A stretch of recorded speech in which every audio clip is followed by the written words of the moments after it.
Hello guys. So we have discussed earlier that light shows wave as well as particle nature. What are the phenomena which supports wave-like nature of light? They are atomic spectra, electromagnetic radiation like that.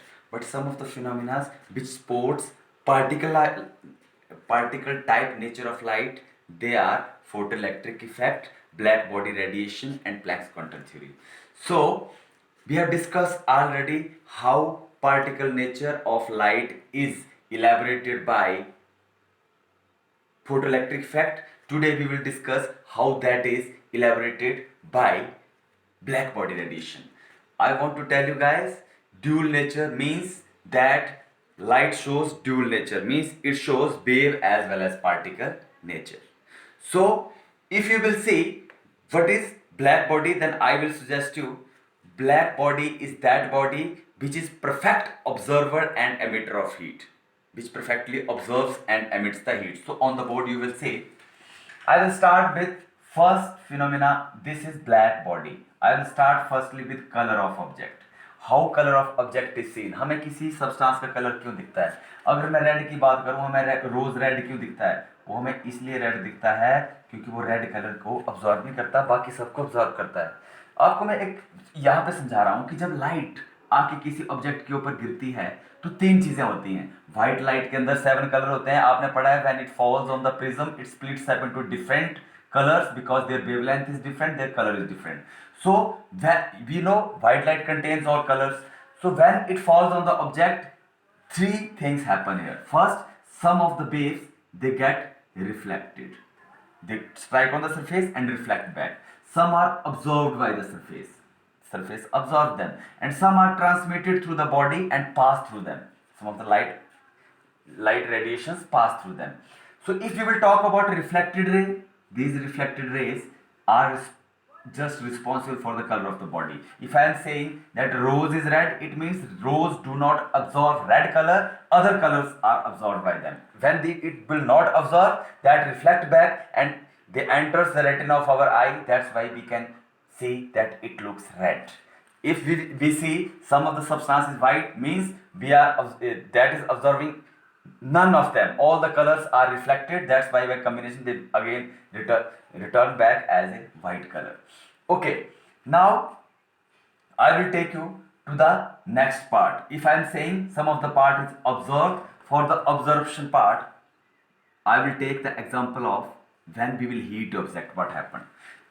See this example, this is an object, I am heating this. When I heat this, it will emit lot of radiation. You will be, I just want to tell you guys important one, that this heating body will absorb the radiation of all wavelengths. Radiation, the wavelength emitted by them have wavelength from 0 to infinity. It emits all radiations having wavelength 0, 1, 2 up to infinity. But it is not fixed that कि वो ज्यादा कौन सी हो सकता है, वो zero वाली ज्यादा करे, लैम्डा वाली ज्यादा करे, वन वाली, बीच में किसकी कौन सी वेवलेंथ की कम फेंक रहा है, कौन सी ज्यादा, पर फेंकेगा सभी को एमिट करेगा वो।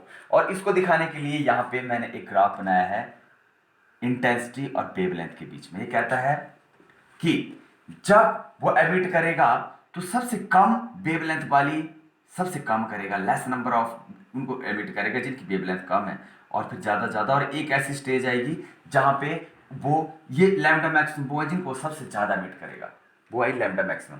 और फिर उसके बाद फिर से जिनकी बहुत ज्यादा वेवलेंथ है वो भी कम, यानी कि कम वाले भी बहुत कम, ज्यादा वाले बहुत कम, और मैक्सिमम वो जो बीच में कोई सबसे ज्यादा एमिट की। लेकिन वो कभी खत्म नहीं होगा, नीचे कभी टच नहीं करेगा, क्योंकि कभी भी कोई भी ऐसी वेवलेंथ छोड़ेगा नहीं इन्फिनिटी तक जिनको एमिट नहीं करेगा। That's why this is going on. तो ये तो इसका लाइट एमिट करने का फिनोमेना है। अभी ब्लैक बॉडी क्या होती है? Perfect observer and emitter of heat. अगर आपने देखा होगा, जब भी एक आयरन रॉड को एक लोहार, एक आयरन स्मिथ उसको हीट करता है तो थोड़ी देर के बाद वो रेड हॉट हो जाती है। कुछ एक ने तो देखा ही होगा कि रेड हॉट हो जाती है। जब उसे दोबारा हीट करते रहते हैं तो रेड ऑरेंज बन जाती है, और सबसे लास्ट में ब्लू बन जाती है। क्योंकि सब जब वो रेड दिख रही थी वो इसलिए दिख रही थी क्योंकि रेड को ऑब्जर्व नहीं कर रहा था, रेड रिफ्लेक्ट कर रहा था उस टाइम सब्सटेंस, हीट करके उसमें चेंज आया, फिर वो रेड और ऑरेंज के मिक्स को करने लगा, फिर वो एक ऐसी स्टेज आ गई जब वो ब्लू कलर के रेडिएशन को एमिट कर पा रहा है, रेड को भी ऑब्जर्व कर गया। तो ये शो करता है। अब आपसे पूछा जाए कि हम इतने दूर हमसे स्टार्स हैं, कैसे पता लगता है इसका टेम्परेचर कितना है? उनके कलर से पता लगता है। उनके कलर से हम पता लगाते हैं कि वो इतनी डिस्टेंस पे अगर ये कलर दिखा रहे हैं तो इतना एमिट कर रहे हैं, तो उनके अंदर का टेम्परेचर ये होगा। मतलब टेम्परेचर और वेवलेंथ के बीच का रिलेशन हमें ये बताता है, टेम्परेचर और कलर के बीच का रिलेशन हमें ये बताता है कि किसी स्टार का इतने डिस्टेंस पे भी टेम्परेचर क्या है। अब ब्लैक बॉडी रेडिएशन क्या है? ब्लैक बॉडी वो है जो ऑब्जर्व भी करती है लाइट को और एमिट भी। जब हमने इसके लिए ग्राफ ड्रॉ किया तो ये ऐसे बना। अब यहाँ कंट्राडिक्शन स्टार्ट होगी कि ऐसा कैसे हो सकता है, जनरली ये ऐसे होना चाहिए था लेकिन ब्लैक बॉडी ये दिखा रही है। तो ये बोलता है प्रैक्टिकली तो ये है, थ्योरेटिकली ये बन रहा है, थ्योरेटिकली ये बन रहा है। इसका मतलब कि हम जो अभी तक मान के चल रहे थे कि ये लाइट वेव के थ्रू जा रही है, इसमें कहीं ना कहीं गड़बड़ी है भाई, क्योंकि हो सकता है उसका सिर्फ वेव लाइक नेचर ना हो। फिर यहाँ पे कंट्राडिक्शन आई जिसको सॉल्व किया था प्लैंक्स क्वांटम ने। यही कहा था कि energy form in the form of packet, और एक पैकेट को बोलते हैं क्वांटा, क्वांटम, और बहुत सारे पैकेट को क्वांटा। तो E is equal to h due, Planck's constant, B frequency. तो इस फ्रीक्वेंसी के पैकेट आके गिर रहे हैं और उस पैकेट से इसने एक्सप्लेन किया कि इसका पार्टिकल नेचर है। इसका मतलब यहाँ पे कंक्लूजन ये निकला कि ब्लैक बॉडी भी पार्टिकल नेचर ऑफ मैटर को ही सपोर्ट कर रही है। This is important concern for a competitive point of view. वहां पूछा जाता है कि ब्लैक परफेक्ट ये जो ब्लैक बॉडी रेडिएशन है ये कौन से टाइप के वेव नेचर को सपोर्ट करती है, पार्टिकल नेचर को या वेव नेचर को? तो आप बोलेंगे dual nature, particle as well as wave, क्योंकि यहाँ पे इसने वेव को भी किया और पार्टिकल को भी।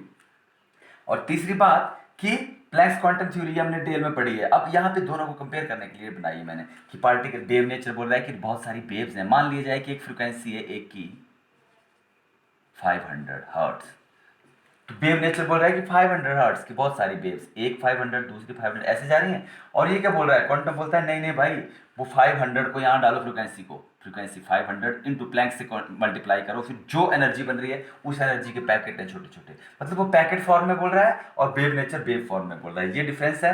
लेकिन सिमिलरिटी बात यह है कि ये दोनों नेचर दिखाने की वजह से लाइट का बन गया ड्यूल नेचर, यानी कि वो पार्टिकल नेचर भी दिखा रही है और as well as wave nature भी। तो कलर को उसने रिफ्लेक्शन की वजह से कैसे दिखाया और ऑब्जर्व करने की वजह से कैसे उसने अपने कलर से टेम्परेचर तक की जानकारी दी, और कैसे उसने रेडिएशन की वजह से जब रेडिएशन उसका ग्राफ बना तो कैसे जनरल वेव वाले नेचर से वो ग्राफ में वेरिएशन आई, और उसकी वजह से प्लैंक्स ने कैसे फिर उसे पार्टिकल नेचर भी प्रूव कर दिया। So this is all about black body radiation, that's why it is a perfect observer and emitter of heat. So with this guys I want you to go through this. You can take the help of book as well as online you will find notes on that. If you want to know anything about this, you find any problem in this topic, then write it in the group and I will give you the answer within time. So take care. Till then, bye.